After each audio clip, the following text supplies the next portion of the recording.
सास ससुर के भी अपने कुछ हक्का होते हैं, है ना? मुझे ऐसी फैमिली का हिस्सा नहीं बनना चाहिए। सही कह रही हूं ना? आखिर इस बात का मतलब क्या है?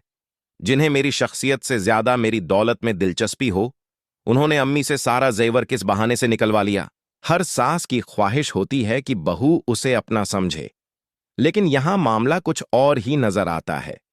उन्हें साफ मना कर दीजिए। आखिर आयला ने ऐसा क्या कर दिया?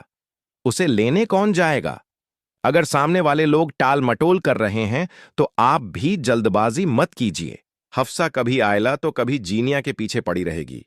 उसे अपने भाइयों की खुशियां कभी रास नहीं आएंगी। वह यह बात भी मुद्दा बनाएगी कि साद ने आयला का सोना अम्मी से क्यों लिया, जबकि उसके मुताबिक आयला के गहने उनकी अम्मी के पास ही रहने चाहिए थे।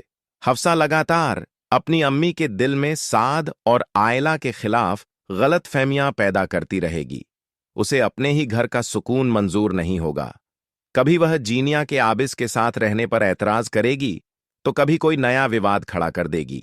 उसका असली मकसद यही होगा कि फखद और जीनिया का रिश्ता टूट जाए और जीनिया उसकी भाभी न बन सके। हफ्सा की बेवजह दखलंदाजी से आयला और जीनिया दोनों बेहद परेशान हो जाएंगी, लेकिन वह अपनी हरकतों से बाज नहीं आएगी।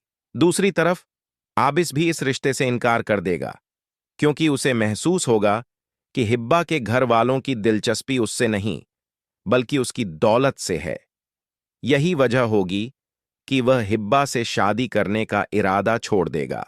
बाद में आबिस आयला को बताएगा कि वह बचपन से ही जीनिया को पसंद करता था, लेकिन कभी अपने दिल की बात कहने की हिम्मत नहीं जुटा पाया। क्या तुम जाओगी? मैं तो नहीं जा रही। उन्हें पूरी तरह नजरअंदाज करना भी ठीक नहीं होगा।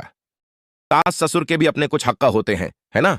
मुझे ऐसी फैमिली का हिस्सा नहीं बनना चाहिए। सही कह रही हूं ना? आखिर इस बात का मतलब क्या है? जिन्हें मेरी शख्सियत से ज्यादा मेरी दौलत में दिलचस्पी हो, उन्होंने अम्मी से सारा जेवर किस बहाने से निकलवा लिया। हर सास की ख्वाहिश होती है कि बहू उसे अपना समझे, लेकिन यहां मामला कुछ और ही नजर आता है। उन्हें साफ मना कर दीजिए। आखिर आयला ने ऐसा क्या कर दिया? उसे लेने कौन जाएगा? अगर सामने वाले लोग टाल मटोल कर रहे हैं तो आप भी जल्दबाजी मत कीजिए। हफ्सा कभी आयला तो कभी जीनिया के पीछे पड़ी रहेगी। उसे अपने भाइयों की खुशियां कभी रास नहीं आएंगी।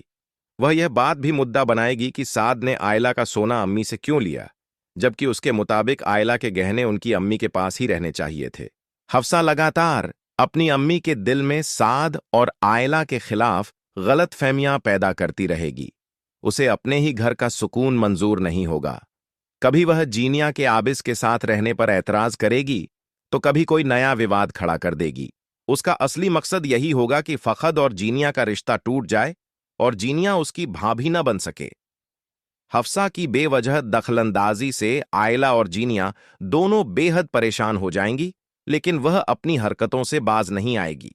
दूसरी तरफ आबिस भी इस रिश्ते से इनकार कर देगा, क्योंकि उसे महसूस होगा कि हिब्बा के घर वालों की दिलचस्पी उससे नहीं, बल्कि उसकी दौलत से है। यही वजह होगी कि वह हिब्बा से शादी करने का इरादा छोड़ देगा। बाद में आबिस आयला को बताएगा कि वह बचपन से ही जीनिया को पसंद करता था, लेकिन कभी अपने दिल की बात कहने की हिम्मत नहीं जुटा पाया। क्या तुम जाओगी? मैं तो नहीं जा रही।